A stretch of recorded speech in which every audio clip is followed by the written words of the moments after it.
Assalamualaikum warahmatullahi wabarakatuh. Perkenalkan, saya Kartika Rahma Putri, mahasiswa semester 5 dari Prodi Pendidikan Sejarah FKIP UHAMKA, akan menjelaskan tentang sistem ekonomi di dunia. Sistem perekonomian oleh suatu negara digunakan untuk memecahkan berbagai macam permasalahan yang dialami berkaitan dengan ekonomi agar dapat diatasi dan diselesaikan. Jangan sampai malah menambah dan memperparah masalah ekonomi negara tersebut, di mana setiap negara memiliki sistem ekonominya sendiri tergantung pada kesepakatan bersama sesuai undang-undang yang dimiliki, falsafah, dan ideologi negara dalam sistem perekonomiannya. Terdapat 3 sistem ekonomi yang dianut oleh beberapa negara di dunia. Yang pertama adalah sistem ekonomi kapitalis, yang kedua sistem ekonomi sosialis, dan yang ketiga sistem ekonomi Pancasila.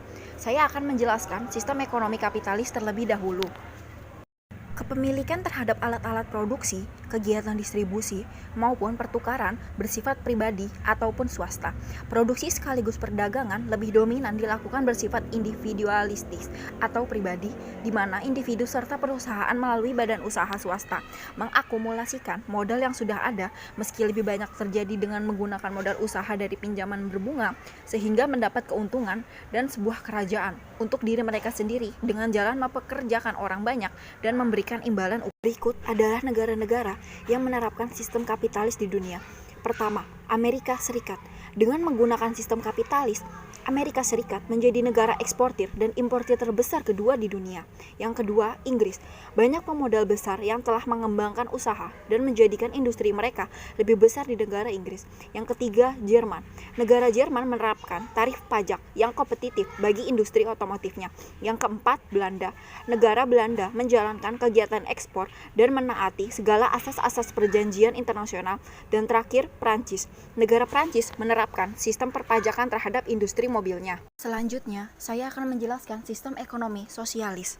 Pemerintah memiliki peran sangat besar dalam mengelola roda perekonomian dari hulu hingga hilir dalam rantai perekonomian di masyarakat, sebab berbagai kegiatan mulai dari perencanaan, pelaksanaan, serta pengawasan dilakukan oleh pemerintah secara terpusat, sehingga setiap individu tidak berhak atas kekayaan yang dimilikinya, karena alat-alat produksi, kegiatan distribusi, maupun pertukaran dilakukan oleh pemerintah dengan tujuan kesejahteraan masyarakat bersama.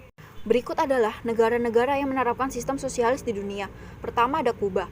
Negara Kuba memberikan banyak fasilitas dengan memperhatikan dan menjamin bagaimana nasib rakyatnya. Yang kedua ada Cina. Pemerintah memiliki kendala terhadap berbagai kebijakan dan kegiatan ekonomi, tetapi untuk beberapa sektor saja.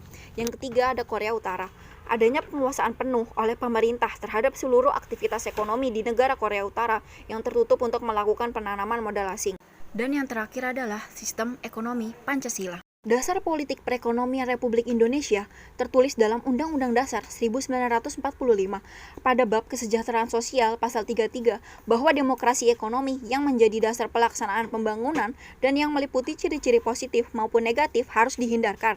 Itu berarti sistem ekonomi Indonesia lebih tepat jika berdasarkan pada nilai-nilai yang terkandung dalam sila-sila Pancasila yang berasas kekeluargaan, berkedaulatan rakyat, bermoral Pancasila, dan menunjukkan pemihakan pada ekonomi rakyat atau sebuah syarat yang mutlak berjalannya sistem ekonomi kerakyatan yang berkeadilan sosial.